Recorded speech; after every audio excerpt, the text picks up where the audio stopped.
tardes. Como sabéis, estamos aquí para hablar del libro Naturaleza, Ruralidad y Civilización del compañero Fernando Zamora. Bueno, este libro está compuesto por 7 textos, fruto de un largo trabajo de investigación, de recuperación de documentos históricos, muchos de ellos ignorados por el poder, los media y las redes editoriales. En él, bueno, se destacan los aspectos positivos de la sociedad rural tradicional, como la autosuficiencia, la democracia directa, el respeto al medio ambiente, el contacto con la naturaleza.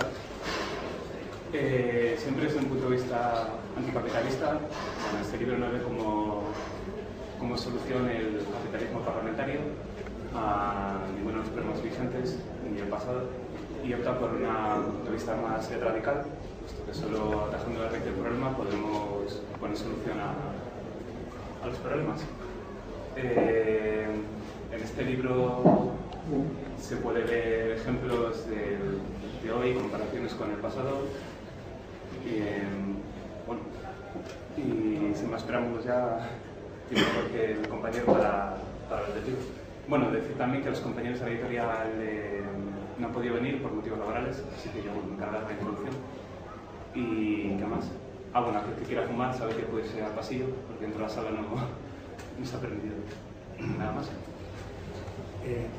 Antes que nada deseo manifestar mi contento por estar también este año en los actos del Otoño Libertario.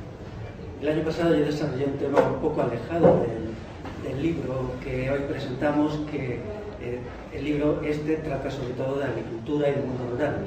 El año pasado, quizás uno de vosotros estuvo, desarrollé el tema del parlamentarismo como sistema de dominación, también aquí. El libro ha sido editado por la editorial Brulot y esta editorial ha hecho un trabajo con el que yo estoy bastante contento. El libro, a pesar de tener 250 páginas, vale 9 euros y lo que manifiesta la intención de Brulot de hacer textos asequibles a la gente, puesto que en las editoriales comerciales con 250 páginas pues difícilmente se baja de los 15 euros. Eso está permitiendo una difusión aceptable en parte debida a muchos amigos y amigas que están colaborando a presentarse y tal. En este sentido, pues creo que el trabajo de Brulot ha sido muy interesante. Bueno, el tema del libro es el mundo rural y la agricultura, en el pasado, en el presente y en el futuro, pero un enfoque diferente del habitual. No la agricultura como técnica, sino la agricultura como relación social y como modo de vida. En él se pueden encontrar desde reflexiones sobre el Foro de Madrid de 1902 digo, hasta un análisis escéptico de la agricultura ecológica actual, la agricultura que tiene un reglamento nuevo que va a entrar en vigor en enero de 2009, todavía se rige por el reglamento, como sabéis, de 1991, es el reglamento de la Unión Europea. Entonces, desde 1902 hasta aquí, pues se examinan un conjunto de problemas que afectan a lo que ha sido el mundo del campesinado, el mundo de la naturaleza. Quería decir que el pensamiento libertario posee el acierto, para mí decisivo en el terreno epistemológico, de resaltar la negatividad del Estado frente a las formas de estatalismo izquierdista y alternativo. Cuando yo he estudiado el mundo rural, he comprendido que el gran enemigo de la ruralidad hace 800 años y hoy era el Estado. Hoy nos encontramos con que lo rural no existe. Como tal, existe una copia pueblerina del mundo urbano, pero no existe esa saludable división que había antes entre las ciudades y el mundo rural. Este ha sido absorbido y destruido. Si tenemos que señalar quién es el responsable de eso, es el Estado. Por tanto, la izquierda estatalista, la izquierda que considera que el Estado es el redentor de la humanidad, y casi toda la izquierda institucional lo entiende así, cuando estudia el problema de la ruralidad, no puede entenderlo. Eso es una cuestión muy clara. Yo no soy anti-Estado a priori, no soy antiestado porque haya leído algún libro de un teórico tal, todos respetables, sino porque la investigación que he hecho me ha llegado a las conclusiones que las causas de las nocividades en el mundo rural y en la naturaleza tienen por causa principal al Estado. Hace poco, en la presentación del libro en la provincia de Guipúzcoa, estudiamos allí el comunal en Guipúzcoa, sobre todo los comunales llamados parzonerías. Entonces se ve perfectamente cómo la destrucción de los grandes bosques de hayas, robles y castaños que ocupaban algunas partes al sur de Guipúzcoa son estudiados por historiadores socialdemócratas, historiadores que usan la palabrita capitalismo acá y allá, pero precisamente porque son socialdemócratas, porque tienen una concepción estatalista de la vida, no pueden comprender el proceso de semidestrucción o total destrucción de este gran bosque. Porque, claro, ellos tienen que constantemente defender su tesis número uno, que es, como antes decía, el Estado no es santo. Si observamos ahora en el ecologismo institucional, que es prácticamente todo el ecologismo, desde el giro a lo institucional que ha dado en los últimos 2 años, que ha llevado a la liquidación del ecologismo prácticamente como movimiento de base, encontramos lo mismo. Su legicentrismo le impide entender las cosas. El legicentrismo es la creencia de que todo se resuelve yendo al Parlamento, haciendo aprobar leyes que se imponen a través de la policía, a través de la Guardia Civil, a través del SEPRONA, sobre todo. Ya sabéis lo que es el SEPRONA, el Servicio de Protección de la Naturaleza, de tal manera que, evitando muchas leyes o promulgando muchas leyes, tanto de la Unión Europea como aquí y en las comunidades autónomas, con una gran carga legislativa, la naturaleza quedaría salvada. Esto es absurdo, esto es insensato y realmente el problema de la naturaleza es la presión sobre el Estado, la presión que el Estado ha ejercido sobre ella, la manera como el Estado la ha triturado durante siglos hasta llegar a la situación actual. En el libro se exponen muchos casos particulares de este asunto. El más notorio es la destrucción del comunal. La destrucción del comunal, que era tan importante hasta el siglo XVIII, es una obra del Estado. Cuando los historiadores socialdemócratas presentan la destrucción del comunal como el proceso de capitalización, están diciendo una verdad que, al ser parcial y secundaria, se convierte en una no verdad. Realmente la desamortización es una acción del Estado, se realiza a través de diversas leyes, principalmente de la Ley de Desamortización Civil de 1855, y es el Estado que se apropia de los comunales, o sea, de las tierras de los vecinos, las parcela y las vende. Y a través de ahí obtiene un beneficio muy alto. Se hablan de 13.000 millones de reales. Todos estos datos están en el libro. No he logrado trasladar los reales a euros actuales, pero es una cantidad inmensa, puesto que como mínimo se particularizaron 12 millones de hectáreas. Teniendo en cuenta que ahora se cultivan 20 millones en todo el Estado español, puede daros una idea de lo que fue aquello. Y estos datos en realidad son parciales porque solo recogen el proceso de particularización del comunal que tiene lugar a partir de las 3 grandes leyes desamortizadoras, la ley de 1770, la ley de 1813 y la ley de 1855. Pero aquellos actos de particularización que se hacen en el plano municipal, es decir, que es el municipio el que actúa como una parte del Estado, o incluso el municipio, ya sabéis que el Estado como aparato, según la legislación actual, se compone de 3 partes, que es el municipio, las comunidades autónomas y el Estado central. Siempre ha sido así desde la Constitución de 1812. Por lo tanto, la acción particularizadora del municipio era también una acción estatal. Y incluso ahora se sigue haciendo, es decir, los municipios, sobre todo donde están, muy ajenos a los pueblos, siguen convirtiendo los terrenos comunales en terrenos municipales, lo cual esto es una aberración y cada día es más difícil cuando ellos dan sus listas de comunales, que todavía quedan comunales, no puedo decir cuánto, pero quizá 3-4 millones de hectáreas, te presentan lo que es comunal como municipal, simplemente porque ponen al lado municipal. Esto no es así. Ya en el siglo XVIII se diferenciaban muy bien los terrenos de propios, que era el término que se usaba para los terrenos propiedad de los municipios como institución ajena al pueblo, y los terrenos comunales que pertenecían al común de los vecinos, gobernados del concejo abierto.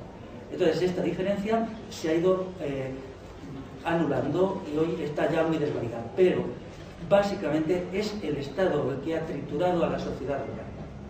La última gran acción trituradora del Estado, mejor dicho, la penúltima, es el proceso por el cual 6 millones de personas pasan de las áreas rurales a las áreas urbanas en los años 60 y 70. O sea, daros cuenta, en un país que entonces tenía 35 millones, 6 emigran a los centros urbanos industriales de Barcelona, Madrid, Bilbao, etc. Todo esto que se trata en el capítulo 1 del libro se estudia con detalle, lo hace el Estado franquista, pero industriales de Barcelona, Madrid, Bilbao, etc.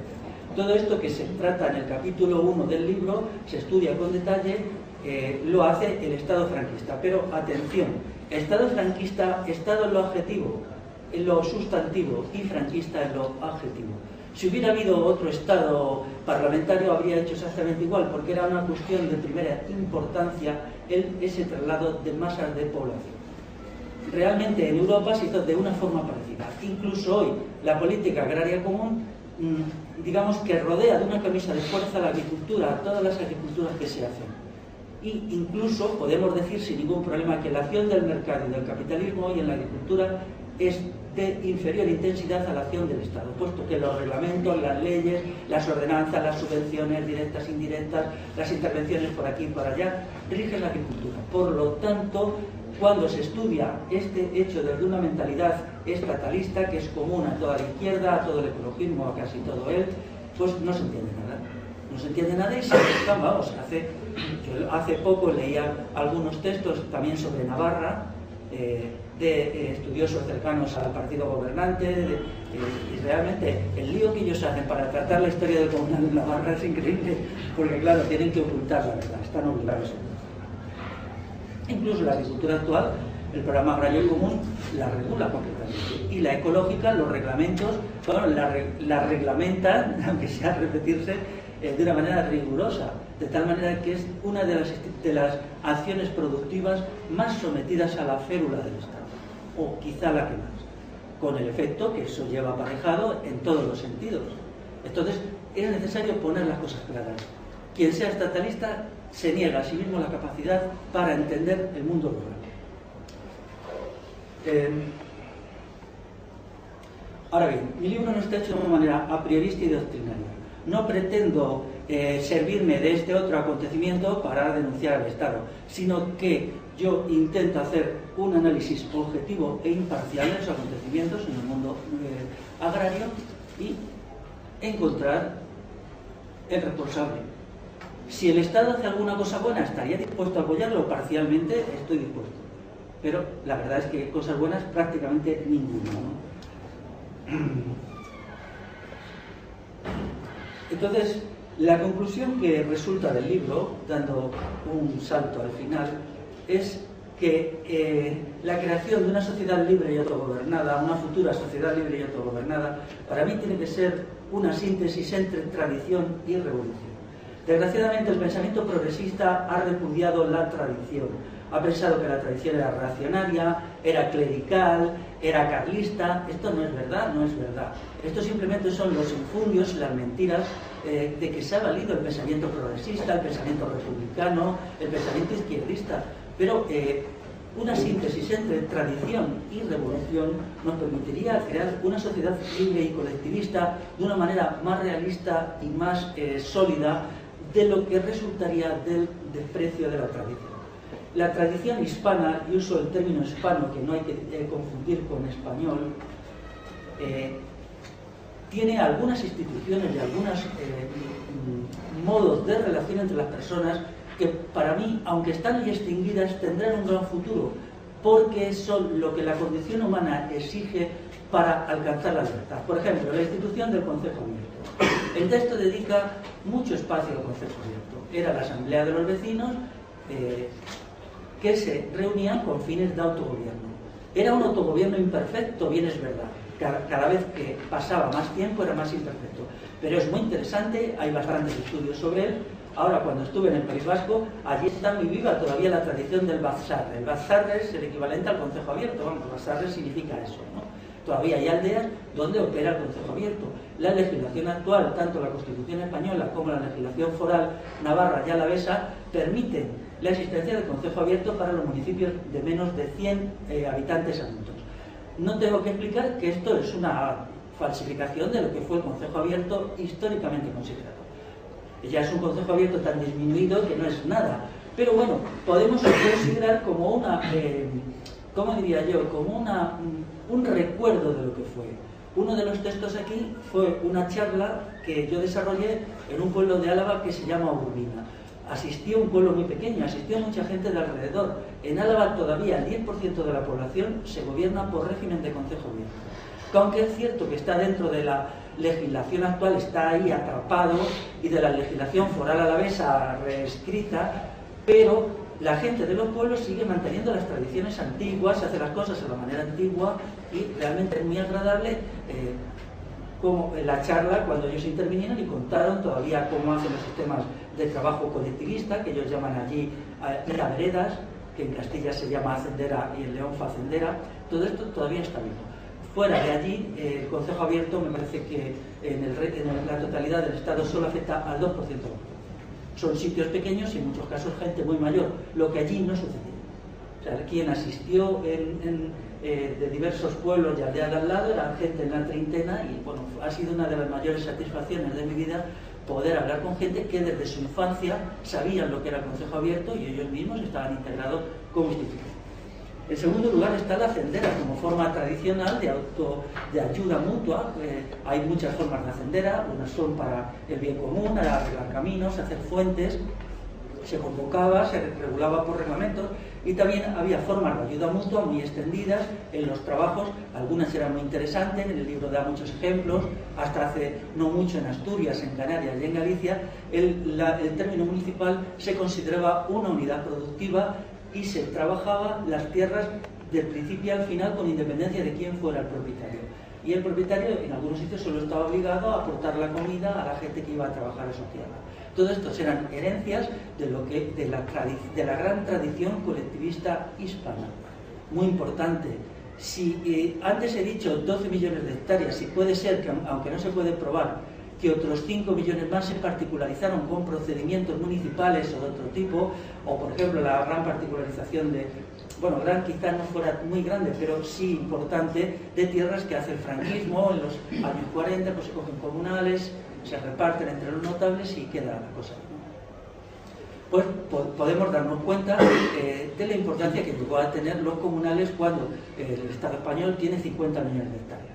12 y 5 son 17, no se acerca. Y es probable que mucho más, ¿no? Luego está también la cuestión de la soberanía municipal, la gran tradición de autogobierno municipal con soberanía, que entiendo que ha estado vigente hasta su anulación por la Constitución de 1812. Es la Constitución esta la que anula la soberanía del municipio y convierte al municipio en un apéndice del Estado. Muy interesante, desde la Alta Edad Media nos llega el derecho consuetudinario o derecho hecho por los vecinos. Consuetudinario significa costumbre, que es distinto al derecho hecho por los jurisperitos, por los sabiondos o por los letrados. Esta diferencia se ha mantenido durante mucho tiempo. Todavía en el siglo XIX los vecinos elaboraban algún reglamento municipal en donde ordenaban su vida. Sobre todo en la zona de León se hacía esto bastante. Lo que pasa es que ya muy desnaturalizado, y a partir de la Constitución del año 12 esto ya no tenía valor legal, puesto que solo importaba lo que se hacía desde los ayuntamientos. En la tradición libertaria, quien entendió esto muy bien, Federico Urales, en la revista Blanca, si ojeáis, dedica bastante espacio a tratar de estas cosas, presenta la fotografía. Recuerdo ahora en concreto de algún pueblo de Soria, cómo se trabajaba en la frontera entre Soria y Burgos, cómo se trabajaba en común el monte, cómo la gente se ayudaba, todo esto, ¿no? Y respecto a la soberanía del municipio, pues textos interesantes los tiene Felipe Alariz, que son en realidad una transposición desde la idea libertaria de lo que era el mundo tradicional. Todo esto durante mucho tiempo ha estado bastante ignorado, se ha considerado negativamente, y ya ha llegado el momento de presentarlo en su positividad. Por ejemplo, en mi libro se cita con entusiasmo otro libro escrito solo hace 30 años que se llama Los desiertos de la cultura, una crisis agraria, de Santiago Araúz de Rubén. Este libro es un estudio de los últimos restos del concejo abierto de la provincia de Guadalajara, en la zona noreste. Este señor en los años 75, 79, este señor me considero amigo suyo y está vivo todavía, que no es un señor del año 1, ¿no? El libro es del año 79 y él estudia en esos años cómo funcionaba el concejo abierto y los comunales todavía al ya remontar de Molina de Aragón. Y establece unas reflexiones muy interesantes tomadas del vecindario sobre la libertad vinculada al concejo abierto, Es un libro que os recomiendo, en la época pasó totalmente desapercibido. Probablemente la mayoría de los ejemplares sirvieran para encender la estufa de la Diputación de Guadalajara, que es el edito, y él hace reflexiones sobre el concejo abierto, sobre la concepción colectivista de la gente, sobre la idea de la libertad, sobre el trato a los niños. Él también llega exactamente a las mismas conclusiones que yo sobre qué ha sido el Estado y lo que ha destruido todo esto. Él se fija en la cerealización forzada que impone el Estado al mundo rural en los años 40 y 50, es un proceso altamente negativo, sobre todo en esta zona, y concluye que efectivamente el Estado estaba triturando. Esto ya se sabía en realidad, ¿no? Ya sabéis que la industrialización en el siglo XIX se hace a costa del campesinado. Se le impone unos impuestos terribles, quizá del 50% del producto bruto de cada casa campesina, y es él el que prácticamente el único segmento social que paga los impuestos. La industria y el comercio prácticamente no pagan impuestos. Quiero recordar que el presupuesto del Estado, la industria y el comercio solo aportaba el 13% y el resto venía del campesinado. Esto ocasiona un fenómeno de empobrecimiento sin precedentes en el siglo XIX. El momento de la miseria campesina típica es mediados del XIX, cuando se aplica la legislación liberal y desamortizadora. Antes no era así. Hay descripciones muy brillantes, por ejemplo, una sobre Navarra en el siglo XVIII, hecha por un autor norteamericano que se cita en el libro. He estado presentando hace unos días el libro en Navarra y me resultó muy agradable visitar algunos de los pueblos que este autor cita, y se ve la abundancia material y la libertad civil y política que tenía la gente en el siglo XVIII, sobre todo en la mitad norte de Navarra. El estudio desde el punto de vista se llama La guerrilla española y la derrota de Napoleón. Este estudio desde el punto de vista historiográfico como metodología es impecable, usa unas fuentes primarias magníficas y vamos, no hay duda de lo que él dice es así. También este libro, Los desiertos de la cultura, pues si tenéis tiempo alguna vez, leerlo. No es un libro fácil de leer, pero es un libro muy interesante, sobre todo por la cantidad de observaciones que recoge de la gente de las aldeas. En mi libro el título son 3 palabras: naturaleza, ruralidad y civilización. La naturaleza se entiende en él como naturaleza política, es decir, como naturaleza que resulta ya de la acción humana deseada. Esto antes no sucedía. Hasta hace 50 años la naturaleza era lo dado y los seres humanos influíamos poco. Esto era positivo, pero el desarrollo de la tecnología y las formas de concentración de la capacidad laboral que crea el Estado moderno permite manipular la naturaleza de una forma, digamos, casi total. Esto culmina en la devastación de la naturaleza. Eso es naturaleza política, porque las decisiones sobre la naturaleza tenemos que tomarlas ya. Ahora la toman las élites mandantes, en el futuro la tendrá que tomar el pueblo, si el pueblo es capaz de hacer una revolución política que le dé toda la capacidad de decisión. En cualquier caso, ya la naturaleza se ha hecho política. Esto es negativo, porque no debía ser política, debía ser lo dado. Pero es lo que la historia nos ha legado y lo que no nos queda más remedio que asumir. En segundo lugar, se refiere a ruralidad. Hoy la ruralidad como realidad independiente no existe. En el libro, muy amablemente, los editores hacen unas consideraciones de cuáles son las bases de mi libro, tal y cual, ¿no?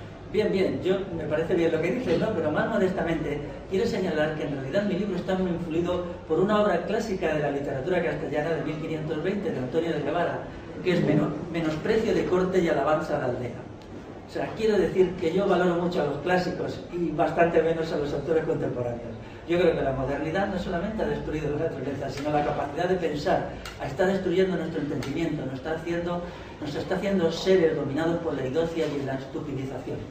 Entonces, Fray Antonio de Guevara, él actúa junto con los comuneros, forma parte del bando comunero. En 1521, me parece, tiene un librito muy curioso. Él se dedica a denigrar la ciudad y a alabar a la aldea. Por tanto, esto hoy no podría hacerse porque en realidad no hay un mundo rural diferenciado del mundo urbano. El mundo rural copia el mundo urbano, ¿no? Pero esperemos que en un futuro vuelva a resurgir el mundo rural con mismidad y se enfrenta al mundo urbano y, a mi entender, lo niegue.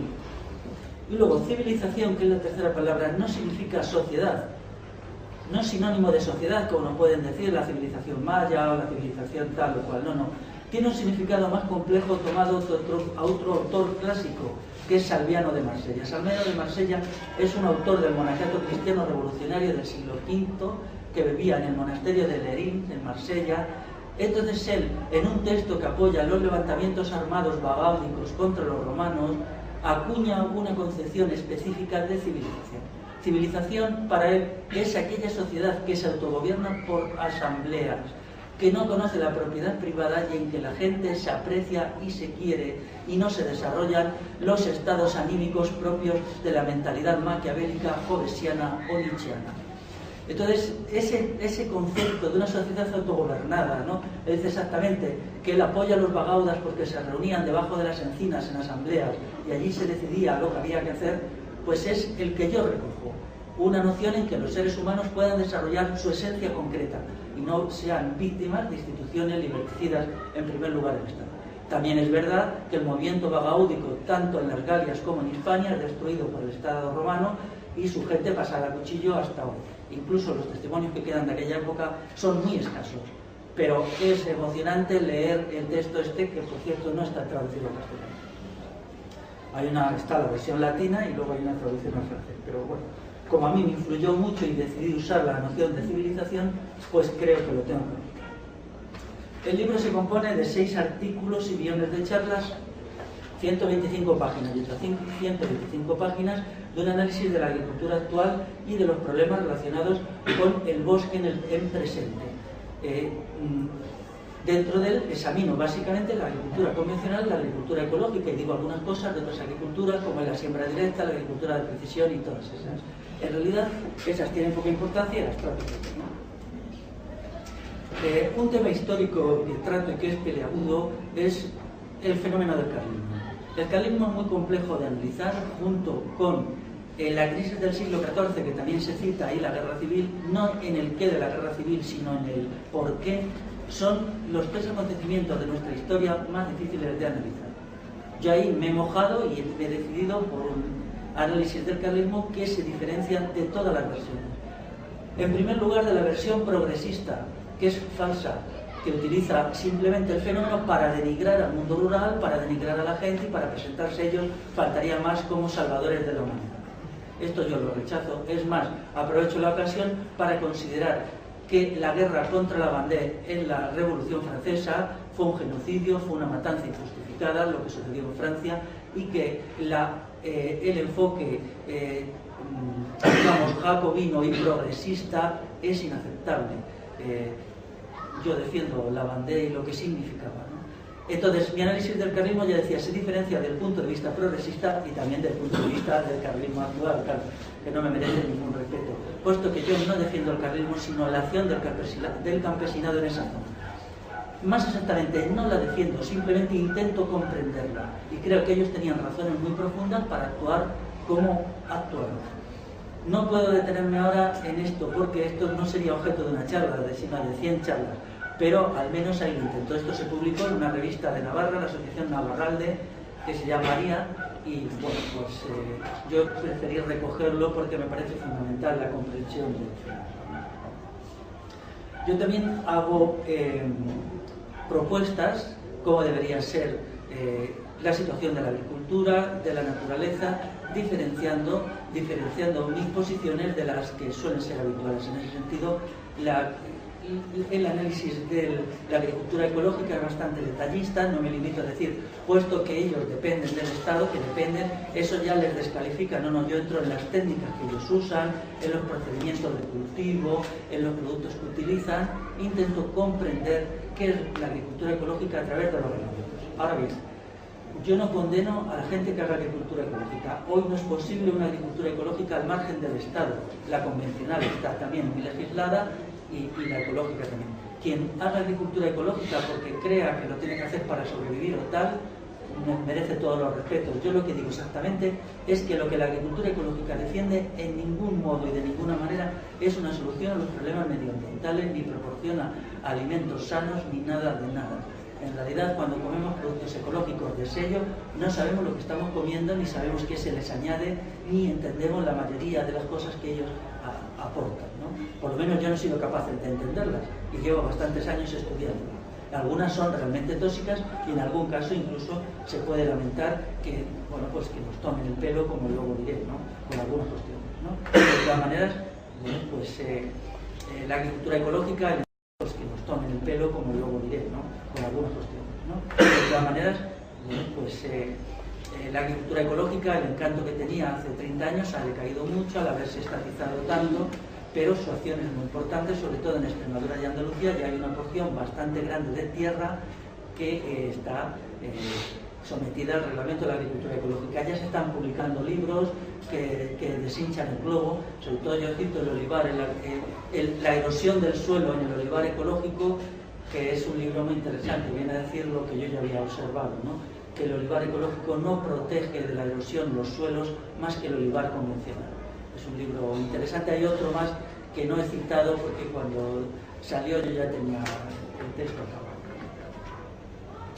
Mi libro no está escrito con palabras sino con ideas. He intentado eliminar lo superfluo, hay una exposición concentrada, esto a veces lo hace difícil, complejo, pero creo que no puede ser de otra manera. En una editorial alternativa como es Brulot, que pretende editar unos textos, digamos, de carácter social, no puede hacerse un libro grande, un libro demasiado voluminoso, haberlo hecho de más de 250 páginas, pues no era adecuado. Entonces muchísimas cosas se tuvieron que quedar ahí en las carpetas, sobre todo la parte final tuvo que comprimir mucho, algo así como cuando vas de viaje y en una maleta tienes que meter mucha ropa y empujas, pero siempre te queda, dice, bueno, esto no lo puedo meter, ¿no?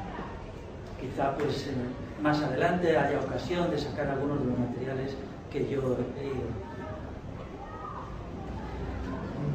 El método que he usado, no he pretendido llegar a conclusiones generales ni desarrollar ninguna teoría. Yo estoy en contra de las teorías, sean lo que sean las que sean. Hay teorías horribles y menos horribles, pero incluso las menos horribles de todas son rechazables. Las teorías no son nada más que formas particulares de teología. Lo que importa es el análisis particular. La mente humana no da más allá del análisis particular. Toda trascendencia, toda averiguación de la esencia profunda de las cosas nos lleva al disparate y a la locura mental. Entonces, mis libros son un conjunto de análisis particulares, desde qué fue el concejo abierto, por un lado, qué fueron los bienes comunales, cómo se crean, qué significado actual tienen, cómo se recogen en la legislación, hasta qué pasa en el olivar ecológico, qué sucede con la agricultura bajo plástico de Almería, cuáles son sus nocividades fundamentales, qué pasa con el bosque hoy, por qué las principales enfermedades del arbolado, cuál sería la solución, qué se debería hacer. O sea, es una sucesión, es un mosaico de análisis concreto, quizá de unos 15 asuntos. Eso también hace, entiendo, el análisis bastante complicado, ¿no? Hay asuntos incluso que parecerían, poco adecuados, ¿no? El debate sobre si en la Iberia seca, como se dice, no llueve por el anticiclón de las Azores o por otras causas, ¿no? A nosotros se nos hace una propaganda continua a lo largo del tiempo con el maldito anticiclón de las Azores, ¿no? Parece ser que eso es la causa de la sequía estival, un problema gravísimo que se ha creado en 200 años. Yo digo exactamente que la causa principal de que las lluvias sean tan escasas en verano y se crea el fenómeno de la sequía estival es la deforestación que realiza el Estado en las desamortizaciones. Y una reforestación a gran escala permitiría superar este problema. Y en segundo lugar, sostengo que la sequía estival ha alcanzado proporciones tan aterradoras que no puede subsistir el bosque autóctono con ella, puesto que las plántulas de los arbolitos, por ejemplo de las encinas, cuando tienen 2 años y viene un año excesivamente seco, se debilitan tanto que son pasto de todas las enfermedades. Por ejemplo, la misteriosa enfermedad de los quercus, que es la seca, que lleva ya 15 años golpeando muy fuerte y no se ha conseguido todavía definir su etiología ni se sabe qué hacer con ella. Pero hace unos días me enteré que algunos pueblos de la provincia de Huelva están conociendo mortandades de encinas que se utilizan luego para los cerdos, del orden de 10.000 en los pueblos en 5 años. Esto es una cosa que, bueno, podéis por vosotros mismos comprender lo que significa. 10.000 encinas en 5 años en algunos pueblos no se puede mantener. Entonces, todas estas cuestiones son la herencia que nos deja, la herencia envenenada, todos los procesos de privatización y particularización y deforestación que se ponen puestos en marcha por el Estado en el siglo XVIII y en el siglo XIX. Yo hubo estudiosos que lo dijeron, al estudiar enfermedades del arbolado en el siglo XIX, que todos estos cambios, esta deforestación a gran escala, habían creado formaciones muy graves, enfermedades de los árboles muy graves, en concreto la lagarta de la encina, y esta ya se definió en el siglo XIX como una consecuencia de la pérdida de arbolado. Esta enfermedad grave, que ahora no es muy grave, pero que en esa época lo fue. Yo entiendo también que otras enfermedades como la tinta del castaño, bueno, quedan 10 años para la liquidación de todos los castañares. Yo he estado ahora recorriendo unos castañares en Navarra y es aterrador ver la cantidad de pies que están o ya tocados por la tinta o caídos y muertos. Queda el castaño japonés, quedan unas castañas que son una caquita que no valen para nada, pero el castaño autóctono, a mi entender, le quedan 10 años. Bueno, entonces, no hay palabras para definir lo que esto significa. Y yo creo que todo esto es la conmoción, la destrucción medioambiental, la cerealización, la agricolización a gran escala, tiene esto como consecuencia. Decía que el método mío es un método que es una sucesión de análisis particulares. Yo no creo en los análisis generales y no creo en las teorías. No aprecio las abstracciones y sí aprecio mucho los datos. También incluye experiencias personales, conversaciones con mucha gente, etc. Por lo tanto, el libro incluye también análisis político. Yo he hecho un libro directamente político, pero cuidado, no un libro politicista, es distinto. No quiero que el análisis político quite espacio y contenido al análisis estrictamente agronómico o al análisis forestal o al análisis histórico. He intentado combinar todos los aspectos, no sé si esta síntesis la habré logrado o no. Hay una reflexión histórica importante, lógicamente. Todo lo que significa el constitucionalismo, para mí es rechazado. Eso ya, cuando estuve aquí el año pasado en la crítica del sistema parlamentario, ya hago la crítica del diverso constitucionalismo. Todo el constitucionalismo refleja sociedades de dictadura. La Constitución de 1812 en contra de la posición liberal, progresista e izquierdista no es una constitución de la libertad, sino que establece una dictadura peor que el régimen actual, cuando la legislación se basaba en la novísima recopilación de leyes de 1805. Y esto no es nada más que leerlo para darse cuenta. A nosotros, claro, para defender el régimen actual, el régimen político actual, la Constitución del 78 y en vigor, tienen que magnificar sus orígenes, tienen que buscarse un mito originario. Yo niego ese mito y digo que la revolución liberal aquí fue un acto de genocidio y estoy dispuesto a defenderlo, ya lo he hecho en una charla que he desarrollado sobre los orígenes del régimen actual de dictadura. Fue una carnicería permanente que se desarrolló a gran escala, sobre todo en la Primera Guerra Carlista y anteriormente en la Guerra de 1821-23, en el País Vasco, en el Maestrazgo, en La Mancha, en León, en la Alcarria. O sea, realmente quizá fuera peor que lo que luego hizo el franquismo. Lo que pasa es que esto se ha ocultado. Espero que salga a la luz y que la gente lo conozca. También hago una crítica de la tecnología, los efectos de la tecnología. Hay un texto que yo desarrollé en la Asamblea contra el tren de alta velocidad en el País Vasco por indicación del colectivo Los Amigos de Luz al que yo pertenecía. Entonces está recogido en el libro. Es un texto muy breve que dio origen a bastantes debates, pero ahí está. Y el libro incluye también un capítulo de crítica a la ciudad. La ciudad como realidad, una realidad muy conflictiva, e incluye pues, la crítica de la ciudad en el pasado y la crítica de la ciudad hoy. También hago algo de axiología, teoría de los valores. Si alguien está interesado en este asunto, los amigos de Quinsa Susena, en el número 20, en el último número de esta revista del País Vasco, tienen un artículo mío sobre valores y ética. La consecuencia es que yo rechazo las soluciones dentro del actual orden, sencillamente porque no existe. Insisto, yo no soy un doctrinario. Si alguien hubiera traído una solución al medio ambiente dentro del sistema actual, yo la reconocería. Eso no significaría que no siguiera resistiendo al Estado, pero es que no existe. El rechazo razonado de la agricultura ecológica es obvio. Cuando la conoces te das cuenta que lo que haces no puede ser admitido. Por lo tanto, tengo que oponerme a los ideólogos de la agricultura ecológica, principalmente a José Manuel Naredo. Yo critico con nombre y apellidos. Este está considerado como el campeón de la agronomía izquierdista Yo creo que lo que Naredo dice no tiene gran valor, no estoy de acuerdo con sus planteamientos. Cualquiera que se preocupe de entender un poco el mundo rural hoy, la agricultura, inmediatamente acude a los textos de Naredo. Naredo ha publicado mucho. A mí me parece un autor socialdemócrata vinculado al PSOE. Hace 3 o 4 años se editó una cosa sobre el agua que es horrible. Su texto sobre el agua es completamente inaceptable. Los textos de Naredo ha publicado mucho. A mí me parece un autor socialdemócrata vinculado al PSOE. Hace 3 o 4 años se editó una cosa sobre el agua que es horrible. Su texto sobre el agua es completamente inaceptable, pero sus textos sobre agricultura no son más aceptables. Estoy en contra de Manuel González de Molina. Es autor de varios libros y ha sido el consejero de la Junta de Andalucía para Agricultura Ecológica. Él pertenece al partido Los Verdes. Como autor de análisis histórico me merece respeto. Él tiene un libro que se llama Tras los pasos de la insustentabilidad. Hace un análisis concreto bastante interesante de un caso de Andalucía, pero luego todas las conclusiones que llegan son las que yo había llegado también, aparte. Pero luego él da un salto en el vacío, una pirueta absurda y te dice que todo eso es malo y lo va a resolver la agricultura ecológica.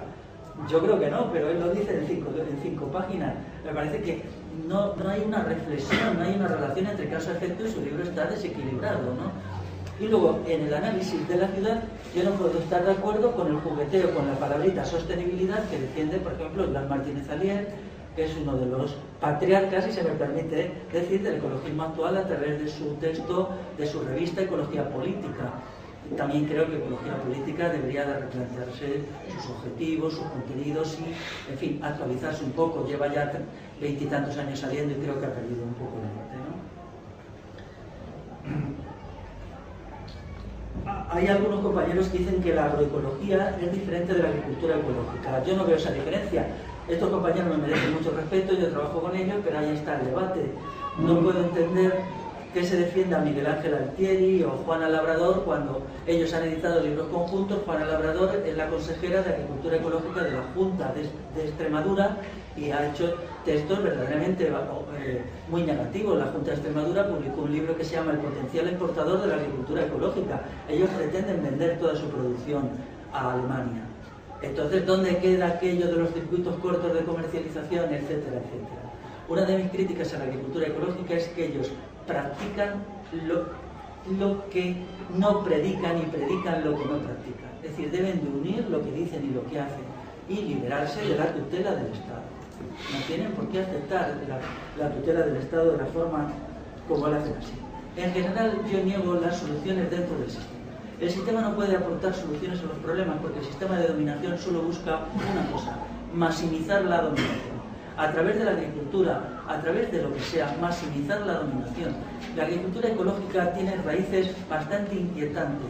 De la misma manera que la agricultura convencional se vinculó a la industria química hace 60 años, la agricultura ecológica se vincula a la industria neoquímica, eso está bastante claro, y se intenta convertir en un mercado para la industria neoquímica a través de los precios que consumen.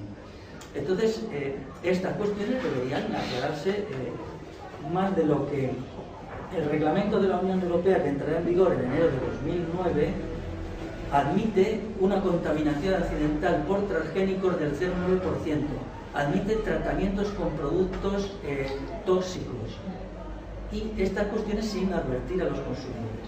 Esto no es correcto.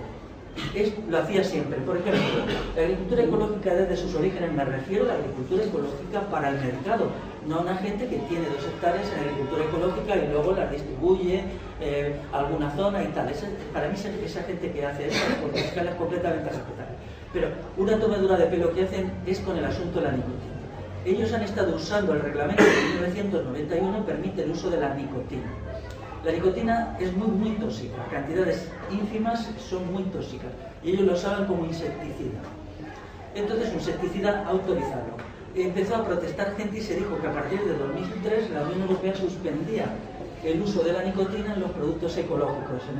Bien, entonces resultó que ahora, si miras los catálogos de las fábricas que venden productos ecológicos, que hay muchas, ¿no? La agricultura ecológica está tan comercializada como la convencional o más. Resulta que venden un curioso producto, no te venden nicotina, pero te venden extracto de tabaco. Quedo a la espera de que alguien explique cuál es la diferencia entre la nicotina y el extracto de tabaco. Entrando en los detalles, yo le planteo 16 objeciones. En primer lugar, no es revolucionaria ante el sistema, es una agricultura del sistema como cualquier otra. Esa aureola de anticonvencional tal, no es honrada y la deberían quitar. No es una solución a los problemas medioambientales. La destrucción del suelo y la pérdida de tierra en los suelos es igual que en la convencional, más o menos, salvo en algunos casos. No proporciona alimentos sanos ni de calidad. Es tan dañina para la fertilidad de los suelos como la convencional. Niega el problema fundamental que no puedo explicar, pero que en el libro sí queda explicado, que es desde el siglo XVIII al menos la agricultura ha sido rehén de los ejércitos. Son los ejércitos los que han regulado la agricultura según sus intereses. El proceso de la cerealización y agricolización que se realizó en el siglo XVIII tenía como objetivo abastecer de cereales, vino, aceite a las flotas, principalmente a la flota de guerra que combatía contra la inglesa por las colonias allá en el siglo XVIII. Esto es indudable. Las fábricas de tractores no son nada más que fábricas de tanques camufladas. Las fábricas de productos químicos para la agricultura sirven a las necesidades de la industria química para los ejércitos. Hace años algunas publicaciones ecológicas tenían la valentía y la honradez de reconocer esto. Hoy no lo tienen. Mientras existan los ejércitos, la agricultura será un rehén de los ejércitos. No respeta el principio de precaución que ellos exigen a la agricultura convencional. Ellos utilizan muchos productos que no está probado su nocividad. Por ejemplo, el famoso Bacillus thuringiensis, en mi opinión, nadie ha probado que no sea tóxico. Por lo tanto, no debería usarse. A la agricultura convencional se la exige que no use productos cuya inocuidad está probada. Ellos nunca lo hacen, o casi nunca. Hace un uso inmoderado de la tecnología a gran escala. Por ejemplo, el deshiervado térmico que ellos hacen exigen unos aperos colosales, muy caros. El deshiervado térmico a mí me parece una práctica, no sé cómo calificarla, quizá bestial, quizá demente. El uso de chorros de fuego para eliminar las malas hierbas y no usar herbicidas, a mí no me queda claro que eso sea menos honesto que el uso de los herbicidas de la agricultura convencional. Entre otras cosas porque los chorros de fuego destruyen la microfauna, crean dioxinas cuando queman la materia orgánica, etc. Otro elemento que está resultando ser nefasto de la agricultura ecológica son los aerogeneradores para ciertas plagas. Los aerogeneradores están creando una gran mortandad de aves y de murciélagos. El murciélago es el único remedio para algunas plagas. Por ejemplo, la carpocapsa de los frutos de pepita solo se combate con murciélagos. Si los murciélagos están siendo muertos en grandes cantidades por los aerogeneradores, tendremos una plaga de carpocapsa que hará que la manzana y la pera tengan que ser tratadas con cantidades enormes de productos cada vez más tóxicos, teniendo en cuenta que ninguno de los usados ni en agricultura convencional ni en agricultura ecológica son eficientes contra esta plaga, este gusanito. Por lo tanto, ellos que dijeron que nos garantizarían el uso de medios naturales contra las plagas, resulta que no es así. Es una agricultura de técnicos y expertos. Esto no puede ser admitido. Hay tantos expertos y tantos técnicos como en la agricultura convencional. Quiere decir que yo estoy por una agricultura sin etiquetas y sin expertos. Desde hace miles de años los seres humanos han practicado la agricultura y así debe seguir siendo. Tiene que ser algo que se haga la gente común y no quede en manos de sabelotodos que te dicen lo que hay que hacer, lo que no hay que hacer, o tal, o cual, te meten este producto o esto. Tiene que ser una actividad popular. Y la única agricultura respetable es una agricultura popular, sin etiquetas, sin adhesiones de sabiondez. La agricultura ecológica está muy mercantilizada y monetizada. Hay latifundios en ecológico, aquí ya los hay. Algunas de las grandes empresas tienen 300 hectáreas, pero en Norteamérica ya hay explotaciones que son miles de hectáreas. Y se está concentrando muy deprisa, puesto que sus ingresos, al ser los productos ecológicos entre 2 y 4 veces, a veces 5 más caros que los convencionales, está produciendo un fenómeno muy rápido de acumulación de capital ahí. Y entonces pues se está creando una nueva rama del capitalismo de la agricultura ecológica, ¿no? Eso, ya digo, gente que tenga una hectárea o dos, pues no le afecta esto, pero es que ya eso es muy poquito, ¿no? Ahí tenéis la empresa Biocampos de Murcia que lo exporta a toda Alemania.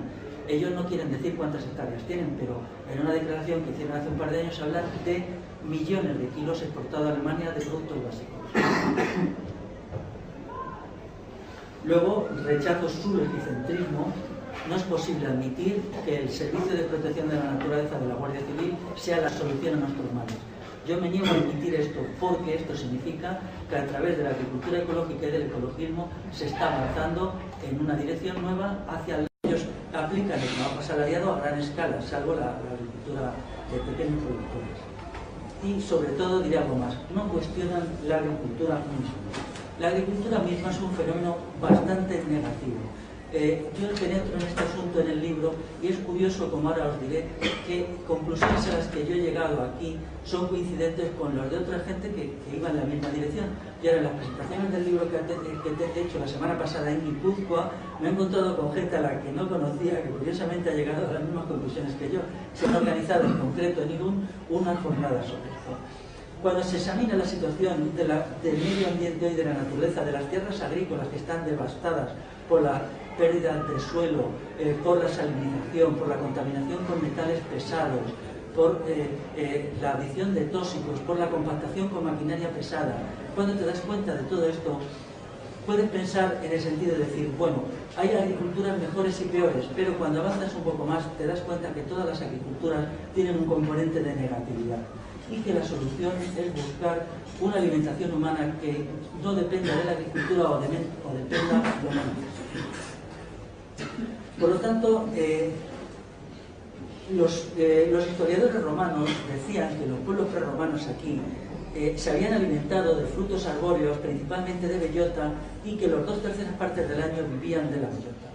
Esto durante mucho tiempo se consideró, digamos, una chifladura de algunos historiadores como Estrabón, pero últimamente la investigación arqueológica ha podido documentarlo de una manera rigurosa a partir del estudio de los molinos de mano, a partir del estudio de micropartículas. Se ha descubierto que efectivamente algunos de esos molinos molían bellota y otros molinos trigo. A mí esto me parece una cosa de una importancia descomunal. Bueno, pero viendo las nocividades de la agricultura, otra gente paralelamente había investigado en esta dirección y se había hecho la siguiente pregunta: ¿qué pasaba en el mundo tradicional con el consumo de productos arbóreos y de productos silvestres? Un texto muy interesante, lo tengo aquí, es el libro Alimentos Silvestres de Madrid, esto es la portada, es Alimentos Silvestres de Madrid, Guía de Plantas y Setas de Uso Alimentario Tradicional en la Comunidad de Madrid. Está hecho por Javier Tardío, Higinio Pascual y Ramón Morales.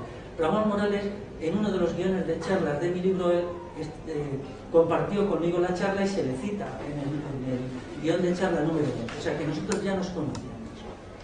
Pero este libro tiene un aspecto positivo muy importante, que no solamente dice qué alimentos silvestres se consumían en la Comunidad de Madrid, sino cómo se guisaban.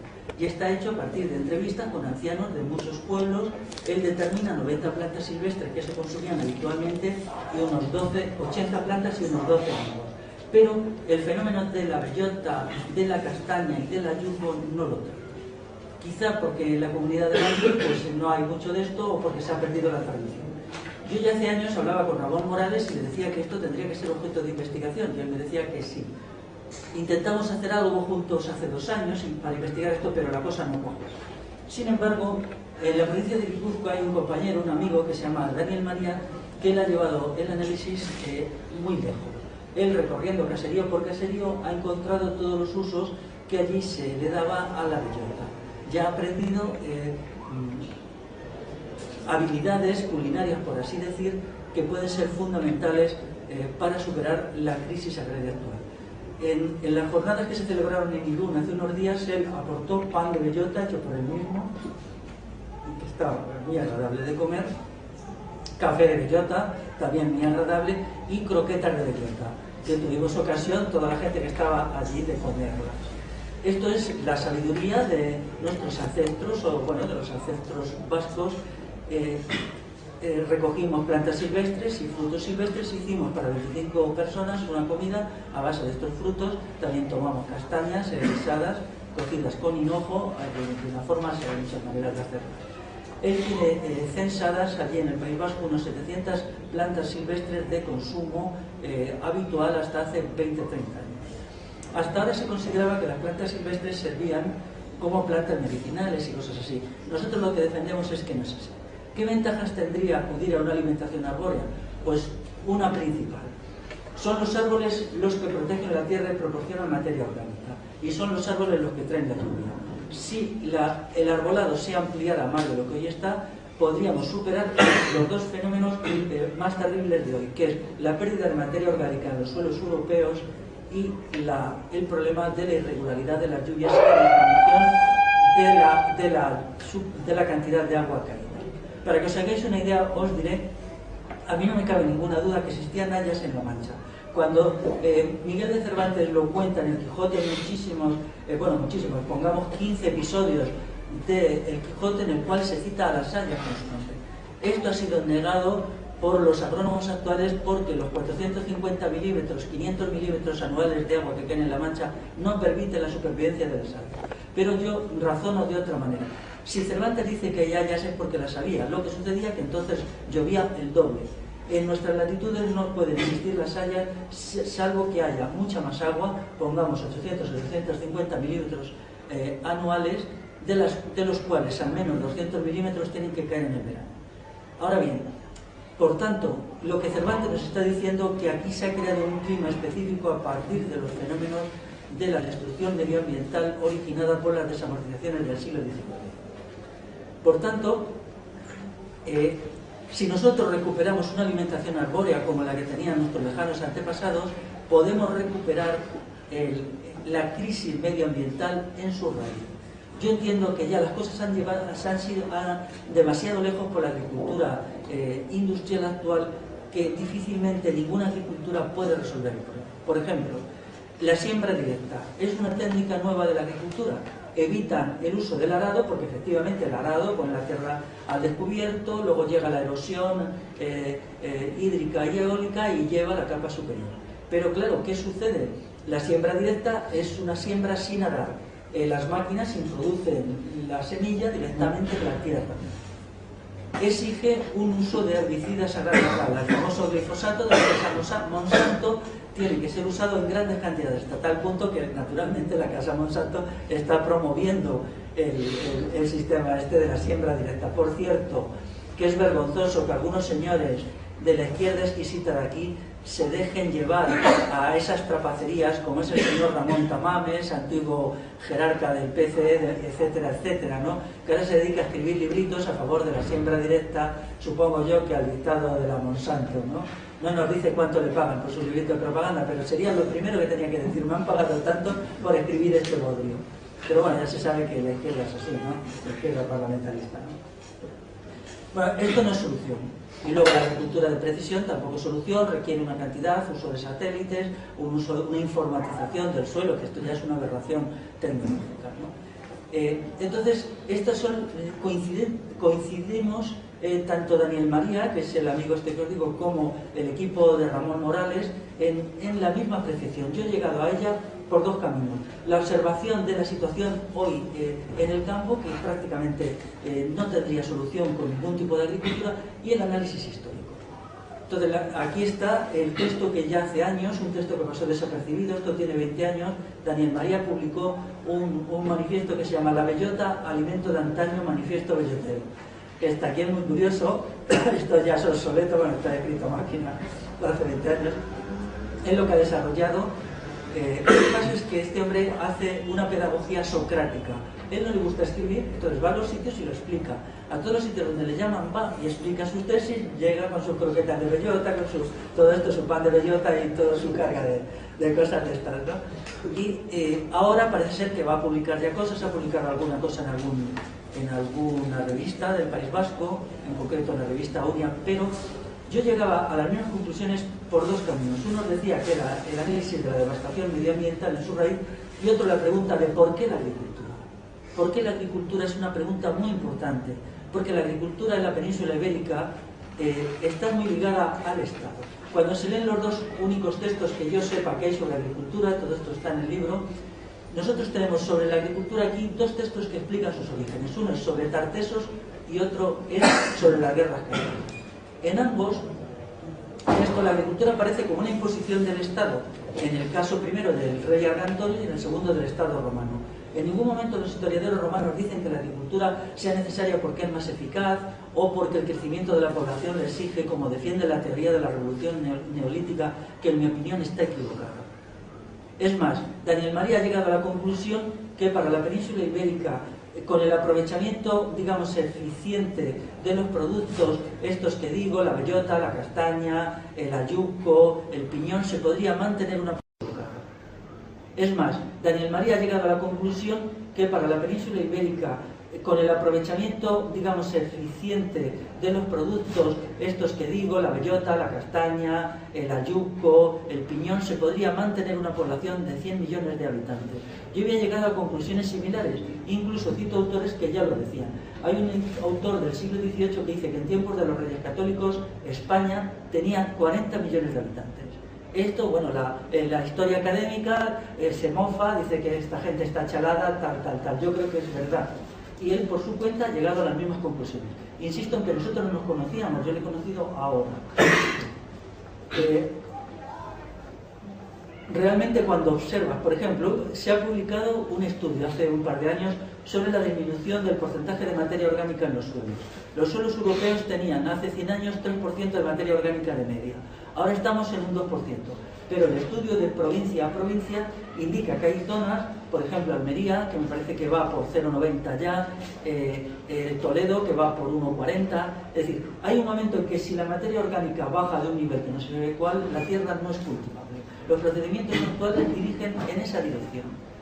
La separación entre agricultura y ganadería lleva a esto, pero también la destrucción del bosque autóctono. El bosque autóctono fertilizaba las tierras agrícolas con los procedimientos antiguos.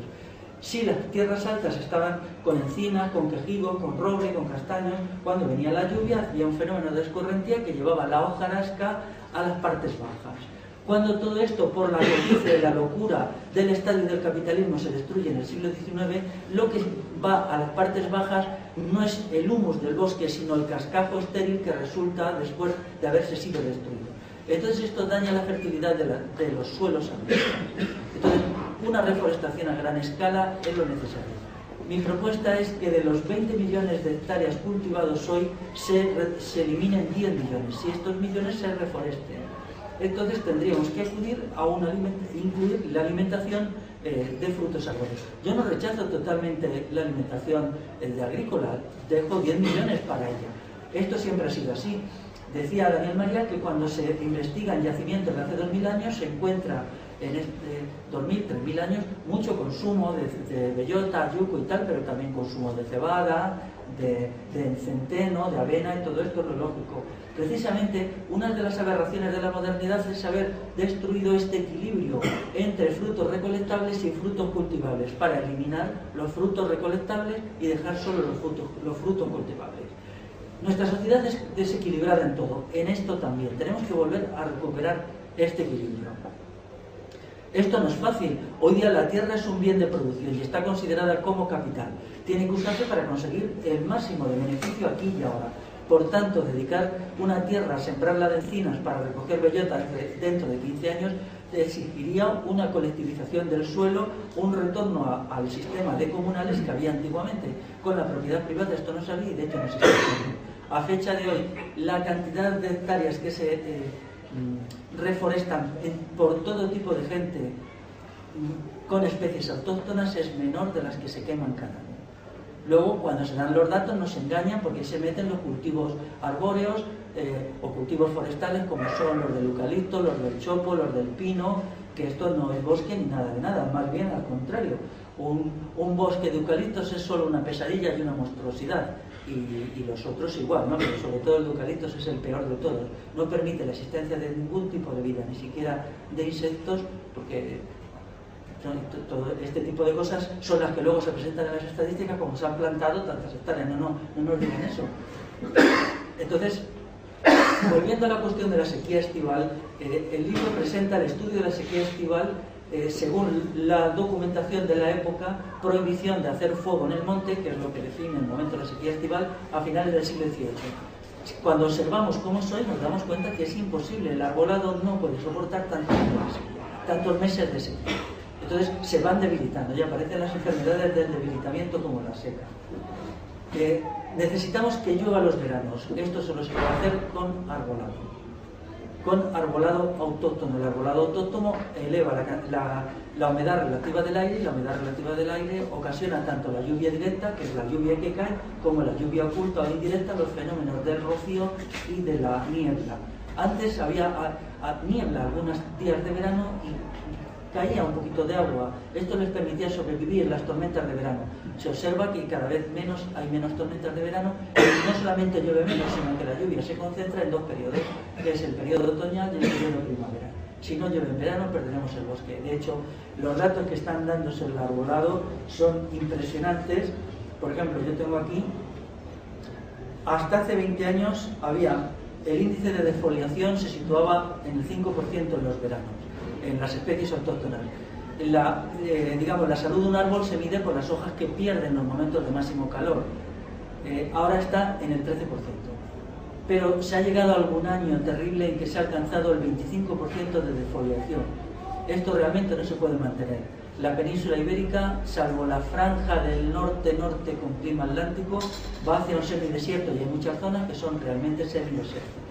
Los llanos de Albacete es una, ciertas zonas de La Mancha. Por ejemplo, es muy curioso y muy trágico lo que se ha hecho en las Bardenas. Las Bardenas en esta zona de Navarra, pues es un desierto terrible. Eso hace 100 años todavía era propiedad comunal de 21 pueblos y un monasterio, el monasterio de la Blima. Y la sabiduría de los antiguos entendía muy bien que esas tierras no podían dedicarse a la agricultura, porque en cuanto que se metiera el arado, unas tierras débiles, inmediatamente esas tierras se devastarían. Bueno, y se usaba para el ganado y también para hacer leña, para sacar madera y para hacer carbón de leña. Sin embargo, a partir de finales del siglo XIX, no sé exactamente cómo, porque no he encontrado documentación todavía, pero sí sé que se empieza a roturar. Al principio parece ser que hacia 1900 la roturación son solo unas 3.000 hectáreas roturadas. Hoy estamos ya en las 40.000 hectáreas en las Bardenas. Esto origina unos fenómenos de erosión tremendos que crean lo que hoy vemos, ¿no? Pero hay un segundo elemento más. En algunas partes se está poniendo las tierras en cultivo para regadío en horticultura, pero allí llega ya un agua que está muy cargada de sales. Entonces, otra de las pesadillas actuales es la salinización a partir de los regadíos. Con el franquismo se nos dijo que los regadíos eran la solución al problema de la secular sequía. Esto es mentira. Todo regadío saliniza, todo. Si las aguas son superficiales, salinizan mucho. Si las aguas son profundas, salinizan mucho. En algunos casos, como el Levante, la salinización de los naranjales está llegando al límite en el cual los naranjos no pueden ya aguantar el grado de salinización de la tierra. La única agua que no saliniza es el agua de la lluvia, porque cae pura, no totalmente pura, deja caer muchos productos tóxicos, pero sal no. Entonces lo que nosotros tenemos que acudir es a unos regadíos al estilo tradicional. Con el franquismo y con las presas se multiplicó por 3 la superficie regada. Hoy tenemos casi 3,5 millones de hectáreas regadas, cuando hace solo 40 años solo había 1,3. Estos eran los regadíos naturales que salían de manaderos, regadíos dispersos. Ahora lo que se hace es aberrante. Por ejemplo, en el caso de la agricultura bajo plástico, aproximadamente lo que llueve allí es la mitad del agua que cae sobre Almería. ¿Qué está sucediendo? Que al vaciarse los acuíferos penetra agua del mar y se está salinizando. Hasta ahora, los acuíferos de Almería, hasta ahora eso se resuelve con unas chismes que les venden a la gente, que son unas desaladoras de parcela. Pero las desaladoras de parcela quitan la sal al agua para hacer la salmuera. Esta salmuera no hay donde arrojarla, se arroja sobre la parcela. Esto es un circuito cerrado que no tiene salida. Bueno, toda la agricultura bajo plástico de Almería, que es la agricultura más rentable que se hace en Europa, es una aberración del principio al final. Quien diga que el franquismo no era productivista, no era hiperproductivista, no pretendía desarrollar las fuerzas productivas, se equivoca. La agricultura bajo plástico es un producto del franquismo. El primer invernadero ya estaba en funcionamiento en el año 62 y se generalizó en los años 60. A la muerte de Franco había cientos de invernaderos funcionando. Fue un acto, me parece que era del Instituto Nacional de Colonización el que crea. Un invernadero es un proceso muy complejo, no lo puedo explicar aquí, no solamente poner eso, requiere un suelo de un tipo especial. O sea, el suelo es la madre del cordero, del asunto. Esos suelos hay que cambiarlos cada 3 o 4 años, no se sabe qué hacer con esas grandes cantidades de tierra hipercontaminada, más bien arena, en fin, es un lío. Pero ahora lo que se está haciendo en Huelva con la fresa idem de idem. Aquí no solamente se están destrozando los acuíferos, sino que la fresa actual de Huelva se hace sobre tierras comunales que se particularizaron a las bravas. O sea, esto sucedió solo hace 20 años y se particularizaron sin pedir explicaciones, y se está haciendo allí una agricultura destrozando los acuíferos, sino que la fresa actual de Huelva se hace sobre tierras comunales que se particularizaron a las bravas. O sea, esto sucedió solo hace 20 años y se particularizaron sin pedir explicaciones, y se está haciendo allí una agricultura basada en el bromuro de metilo todavía. En el resto de Europa está prohibido, es uno de los tóxicos peores.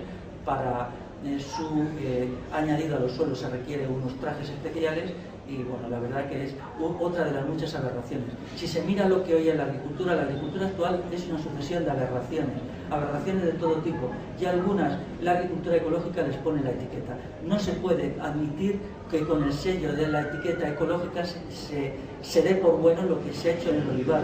No se puede permitir que el 80% de la superficie agrícola de Jaén esté dedicada al olivar. Esto es aberrante. Cuando el 80% está ahí, no hay nada que pare las peores enfermedades del olivo. El repilo se expande como una pesadilla. Entonces, la lucha contra el repilo se hace con sales de cobre. El cobre es un metal pesado muy tóxico. La agricultura ecológica combate al repilo igual que la convencional, con sales de cobre. Si además de contarnos la tabarra de que ellos su aceite, que vale 7 euros el litro, es muy sano, nos dijeran el porcentaje de cobre que lleva, quizá las cosas se aclararan un poquito. Pero claro, ¿qué sucede? No puede haber, en un término municipal, no puede haber ningún cultivo que supere por sí mismo el 10-15% de la superficie. Primero, por razones medioambientales y de salud. En segundo lugar, no hay soberanía del municipio que pueda hacerse cuando un municipio produce un solo producto y tiene que intercambiar con otro. Es de sentido común. Un municipio soberano tiene que ser al 70%, 60, 70, un municipio autosuficiente. Esto ya lo sabían los antiguos. Solo así es soberano y es libre. Por lo tanto, estos procedimientos aberrantes no pueden admitirse. Igual se está haciendo con la remolacha, con el vino. O sea, realmente hoy la agricultura es una sucesión de aberraciones. La agricultura hace 30 años también era industrial, pero no era tan aberrante. Y las cosas que nos están llegando pues son todavía más aberrantes, los cultivos de transgénicos y tal. Entiendo que esto no puede prolongarse indefinidamente, en algún momento tendrá que explotar la cosa, ¿no? Pero no a corto plazo. Bueno, finalmente el texto desarrolla una crítica bastante dura a la ciudad. La ciudad es una realidad artificial. A mi entender, es artificial. Podemos considerar la ciudad en el pasado o podemos considerarla ahora. El mundo romano era un mundo de ciudades. A partir del siglo III las ciudades romanas entran en decadencia y se despueblan. Esto es una gran lección de la historia que tenemos que tener en cuenta. Aquí muy cerca tenemos una gran ciudad romana que es Complutum, Alcalá de Henares. Ya sabéis, allí llegó a ser muy importante. En el siglo IV era una de las 10 grandes ciudades de la península ibérica de Roma. Si visitáis el museo arqueológico que está allí en Alcalá, podéis encontrar. Tiene casas con mosaicos maravillosos, la casa de Leda, la casa de Hipólito, etcétera, etcétera. Sin embargo, esa ciudad que podía tener ¿cuántos habitantes? No lo sabemos. En el siglo IV solo sabemos por documentos que era bastante grande, quizá 40.000, quizá 50.000 habitantes. En el siglo IV, a finales del siglo V, ya no vivían en ella, era solamente un vasto campo de ruinas. ¿Cómo puede suceder esto? Es un fenómeno para reflexionar. ¿Qué había pasado con aquella gente? ¿Por qué la había abandonado? ¿Qué les había llevado a abandonar esa ciudad? Aquí cerca también tenemos Segóbriga, en la provincia de Cuenca, según se va por la Nacional 3. Segóbriga era una copia en pequeño de Roma. Todo lo que tuviera Roma lo tiene Segóbriga, pero en chiquitito. Ellos bebían de la explotación de una piedra especial que había allí. Exterminaron a la población indígena, a la población celtíbera. Trajeron esclavos del otro lado del Mediterráneo, se sabe por el nombre de las lápidas. Tenían su teatro, su anfiteatro, su circo, sus termas, todo lo tenían. Sin embargo, en el siglo IV está abandonada, en el siglo V ya no vive nadie en ella. Se han hecho estudios muy completos de la ciudad esta.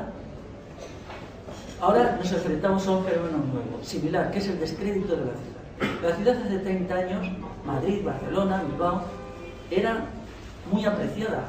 Y la prueba es que 6 millones de personas dejaron la aldea para irse a la ciudad. Han pasado solo 30 años, incluso menos. Ahora la ciudad sufre un descrédito muy fuerte. Ya hay un sector de gente animosa que se escapa de la ciudad, son los rurales.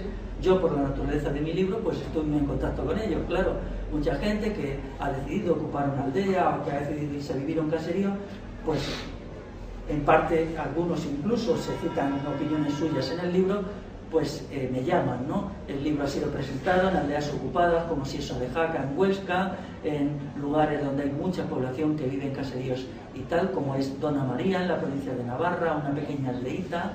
Entonces, conozco un poco este fenómeno. Entonces, entiendo que es un movimiento, cuidado, no el movimiento, un movimiento social más, como hay otros, que es interesante y que debe ser investigado. ¿Por qué sucede y qué debemos hacer ante él?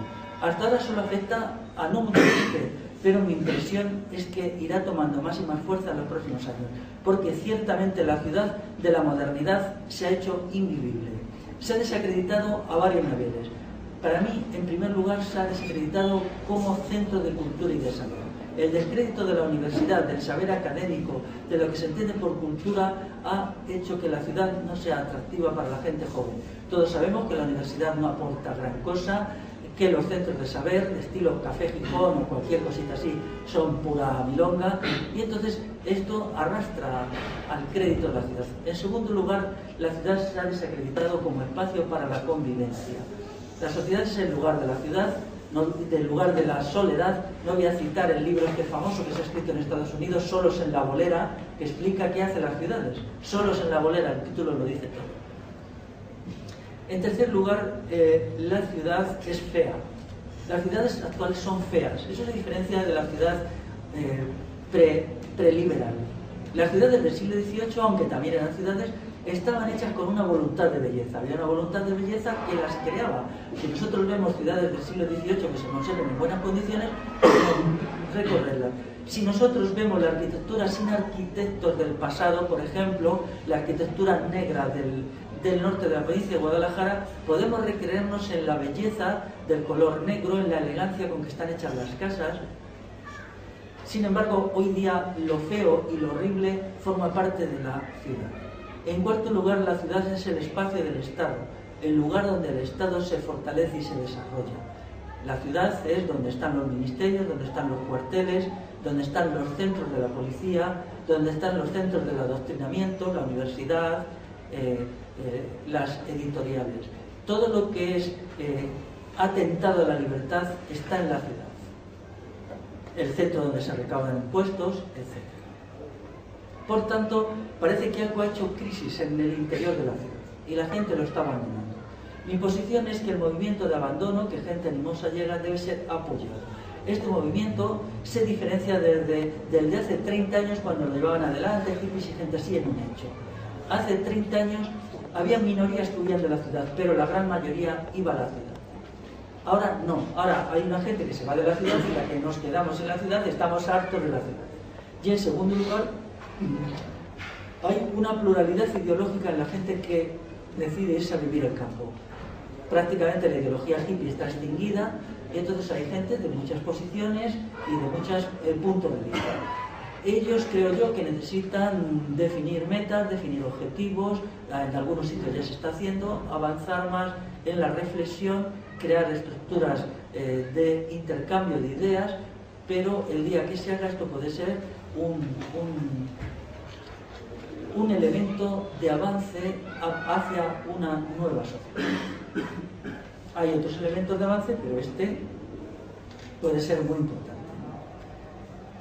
Y desde el campo se puede hacer una contribución muy importante a la transformación de la sociedad, a la transformación revolucionaria, que entiendo yo que se debe hacer desde la ciudad y desde el campo.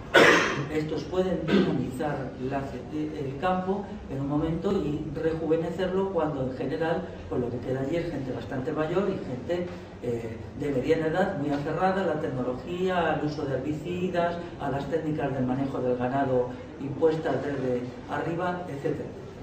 Desgraciadamente mi libro el fenómeno este no lo trata mucho, porque cuando lo acabé de escribir no lo conocía como lo conozco ahora, no había tenido muchas conversaciones, no había visitado sitios, etc. Pero bueno, puede ser que haya ocasión para tratarlo en más profundidad. Incluso con algún amigo estamos haciendo un pequeño trabajito de investigación, de hacer preguntas, a ver qué sale. En cualquier caso, sea como sea, una futura sociedad no puede ser una sociedad urbana.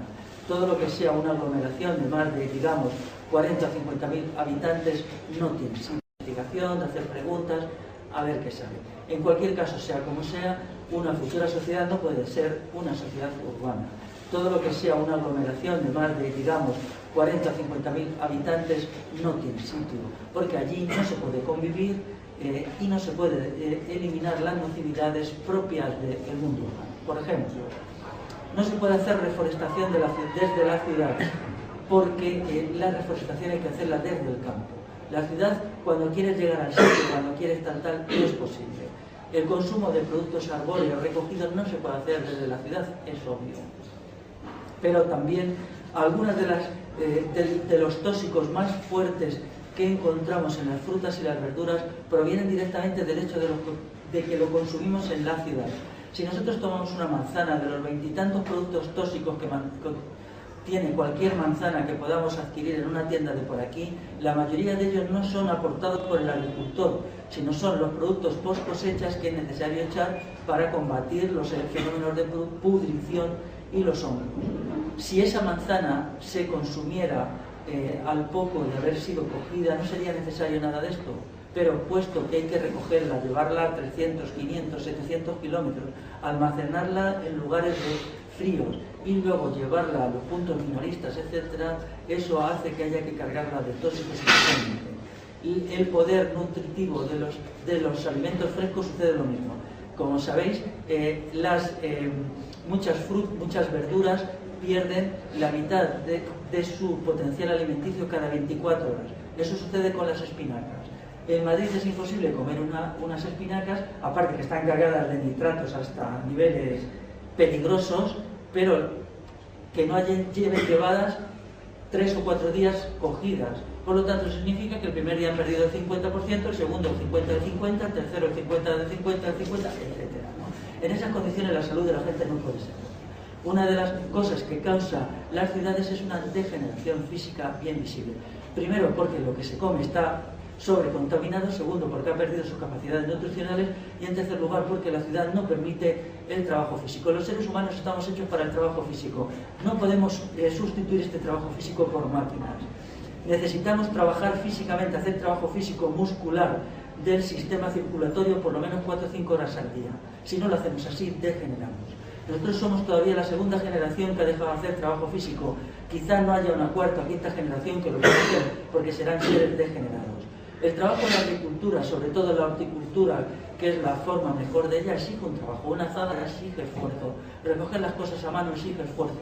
Las máquinas nos matan también porque nos privan del trabajo físico. Hay un estudio por ahí hecho, me parece que en Canadá, de cómo está degenerando el ser humano por culpa de la tecnología aplicada al trabajo. Estas cuestiones tienen que ser tenidas muy en cuenta y verlas en la perspectiva histórica. No se trata de lo que nos vaya a pasar a nosotros mañana, sino lo que le va a pasar a las futuras generaciones. Ya, todos los sistemas de dominación han llevado a una degeneración múltiple del ser humano. Antes hablaba de la degeneración de la inteligencia, ahora hablo de la generación física. Tenemos que volver al imperecedero ideal de los antiguos, una mente sana en un cuerpo sano. Entonces esto se ha olvidado. Ahora tenemos una mente perversa en un cuerpo degradado. Tenemos que reaccionar frente a esto. Entonces mi libro trata también de estas cuestiones e incluso hace algunas propuestas que quizá puedan ser útiles. Y llegados a este punto, dejamos ya la charla para entrar en el debate, en las preguntas, en lo que queráis.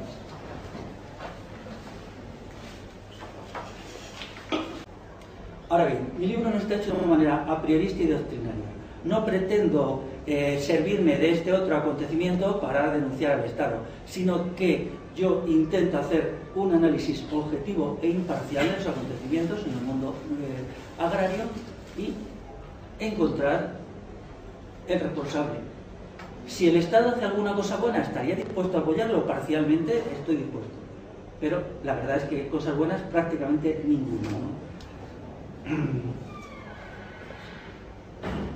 Entonces, la conclusión que resulta del libro, dando un salto al final, es que la creación de una sociedad libre y autogobernada, una futura sociedad libre y autogobernada, para mí tiene que ser una síntesis entre tradición y revolución. Desgraciadamente el pensamiento progresista ha repudiado la tradición, ha pensado que la tradición era reaccionaria, era clerical, era carlista. Esto no es verdad, no es verdad. Esto simplemente son los infundios, las mentiras de que se ha valido el pensamiento progresista, el pensamiento republicano, el pensamiento izquierdista. Pero una síntesis entre tradición y revolución nos permitiría crear una sociedad libre y colectivista de una manera más realista y más sólida de lo que resultaría del desprecio de la tradición. La tradición hispana, y uso el término hispano que no hay que confundir con español, tiene algunas instituciones y algunos modos de relación entre las personas que para mí, aunque están ya extinguidas, tendrán un gran futuro, porque son lo que la condición humana exige para alcanzar la libertad. Por ejemplo, la institución del Concejo Abierto. El texto dedica mucho espacio al Concejo Abierto. Era la asamblea de los vecinos que se reunían con fines de autogobierno. Era un autogobierno imperfecto, bien es verdad.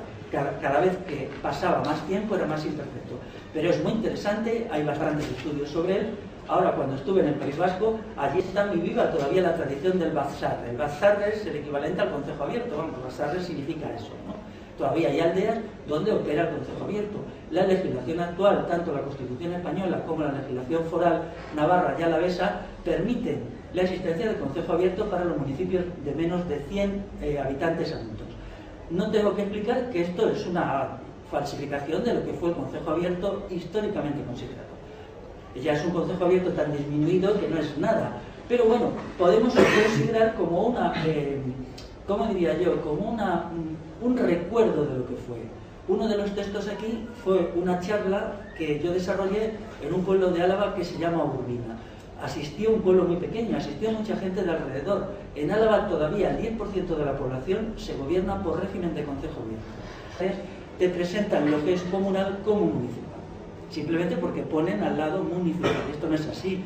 Ya en el siglo XVIII se diferenciaban muy bien los terrenos de propios, que era el término que se usaba para los terrenos propiedad de los municipios como institución ajena al pueblo, y los terrenos comunales que pertenecían al común de los vecinos, gobernados del Concejo Abierto.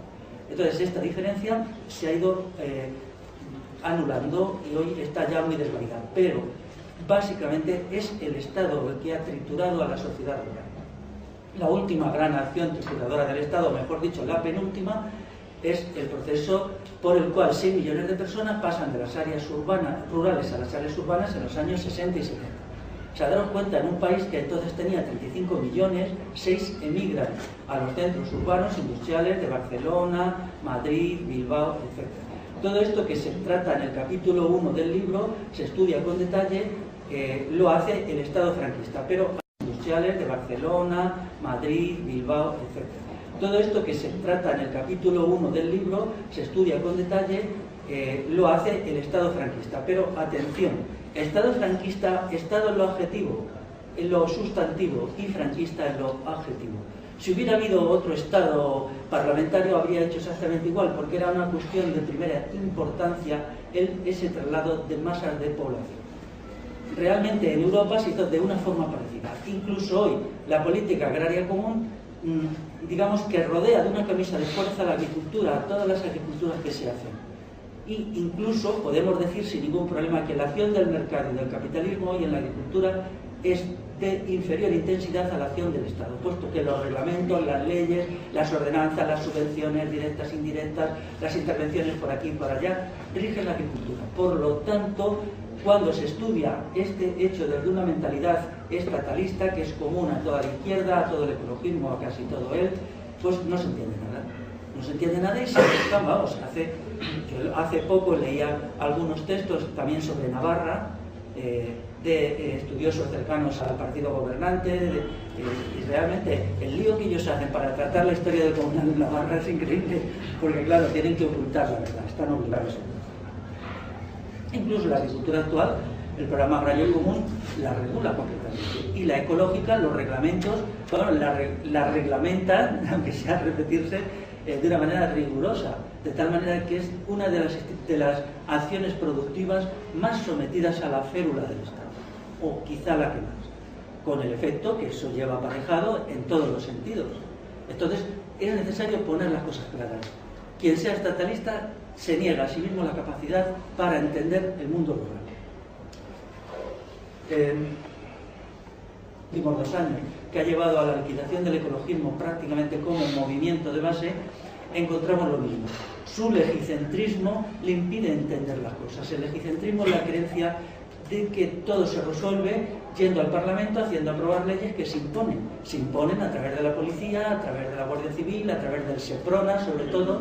Ya sabéis lo que es el SEPRONA, el Servicio de Protección de la Naturaleza, de tal manera que, evitando muchas leyes o promulgando muchas leyes, tanto de la Unión Europea como aquí o en las comunidades autónomas, con una gran carga legislativa, la naturaleza quedaría salvada.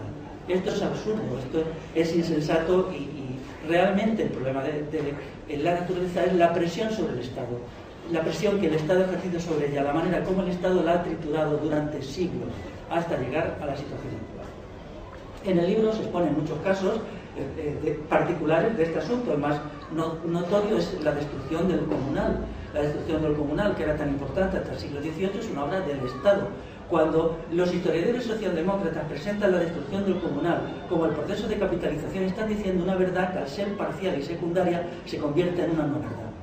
Realmente la desamortización es una acción del Estado, se realiza a través de diversas leyes, principalmente de la Ley de Desamortización Civil de 1855, y es el Estado que se apropia de los comunales, o sea, de las tierras de los vecinos, las parcela y las vende. Y a través de ahí obtiene un beneficio muy alto. Se hablan de 13.000 millones de reales, todos estos datos están en el libro. No he logrado trasladar los reales a euros actuales, pero es una cantidad inmensa, puesto que como mínimo se particularizaron 12 millones de hectáreas. Teniendo en cuenta que ahora se cultivan 20 millones en todo el Estado español, puede daros una idea de lo que fue aquello. Y estos datos en realidad son parciales, porque solo recogen el proceso de particularización del comunal que tiene lugar a partir de las 3 grandes leyes desamortizadoras: la ley de 1770, la ley de 1813 y la ley de 1855.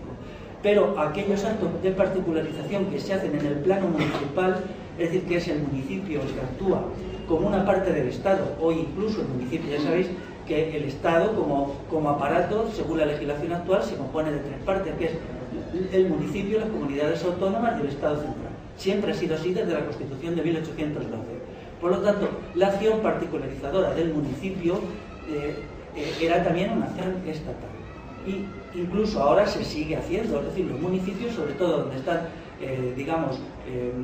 muy ajenos a los pueblos, siguen convirtiendo los terrenos comunales en terrenos municipales, lo cual esto es una aberración, y cada día es más difícil cuando ellos dan sus listas de comunales, que todavía quedan comunales, no puedo decir cuánto, pero quizá 3-4 millones de hectáreas como relación social y como modo de vida.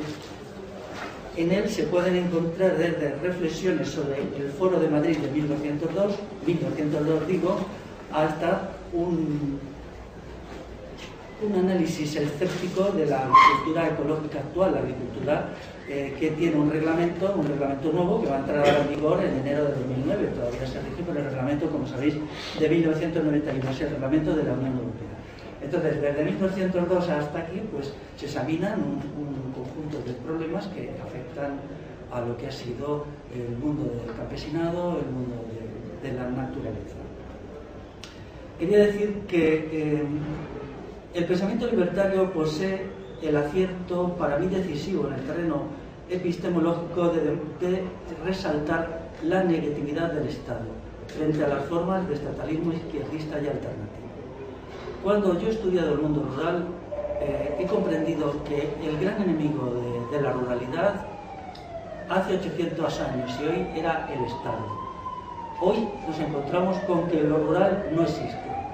Como tal, existe una copia pueblerina del mundo urbano, pero no existe esa saludable división que había antes entre las ciudades y el mundo rural. Este ha sido absorbido y destruido. Si tenemos que señalar quién es el responsable de eso, es el Estado.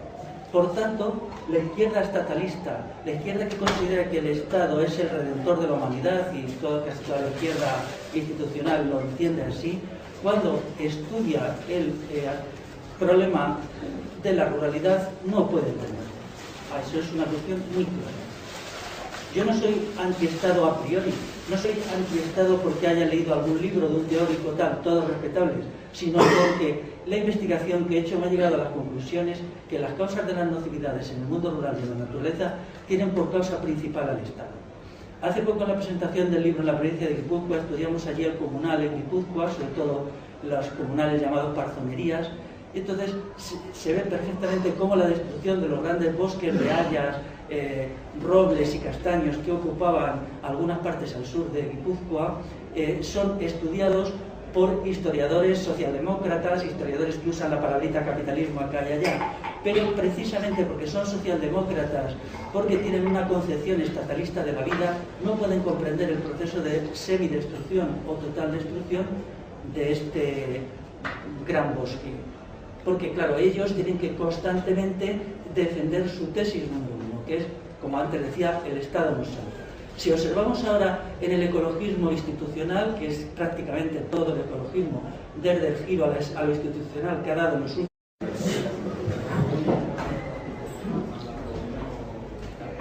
Bueno, buenas tardes. Como sabéis, estamos aquí para hablar del libro Naturaleza, Ruralidad y Civilización, del compañero Fernando Mora. Bueno, este libro está compuesto por 7 textos, fruto de un largo trabajo de investigación, de vinculación de documentos históricos, muchos de ellos ignorados por el poder, la media y las redes interiores. En él, bueno, se destacan los aspectos positivos de la sociedad rural tradicional, como la autosuficiencia, la democracia directa, el respeto al medio ambiente, el contacto con la naturaleza. Siempre desde un punto de vista anticapitalista. Bueno, este libro no ve como solución el capitalismo parlamentario a ninguno de los problemas vigentes ni el pasado, y opta por una punto de vista más radical, puesto que solo atajando la raíz del problema podemos poner solución a los problemas. En este libro se puede ver ejemplos de hoy, comparaciones con el pasado. Bueno, y sin más preámbulos ya tiene mejor que el compañero para hablar del libro. Bueno, decir también que los compañeros de la editorial no han podido venir por motivos laborales, así que yo me encargaré de la introducción. ¿Y qué más? Bueno, aquel que quiera fumar sabe que puede ser al pasillo, porque dentro de la sala no está permitido. Nada más. Antes que nada deseo manifestar mi contento por estar también este año en los actos del Otoño Libertad. El año pasado yo desarrollé un tema un poco alejado del libro que hoy presentamos, que el libro trata sobre todo de agricultura y del mundo rural. El año pasado, quizás uno de vosotros estuvo, desarrollé el tema del parlamentarismo como sistema de dominación, también aquí. El libro ha sido editado por la editorial Brulot y esta editorial ha hecho un trabajo con el que yo estoy bastante contento. El libro, a pesar de tener 250 páginas, vale 9 euros y lo que manifiesta la intención de Brulot de hacer textos asequibles a la gente, puesto que en las editoriales comerciales con 250 páginas pues difícilmente se baja de los 15 euros. Eso está permitiendo una difusión aceptable en parte debida a muchos amigos y amigas que están colaborando a presentarse y tal. En este sentido, pues creo que el trabajo de Brulot ha sido muy interesante. Bueno, el tema del libro es el mundo rural y la agricultura, en el pasado, en el presente y en el futuro, pero un enfoque diferente del habitual. No la agricultura como técnica, sino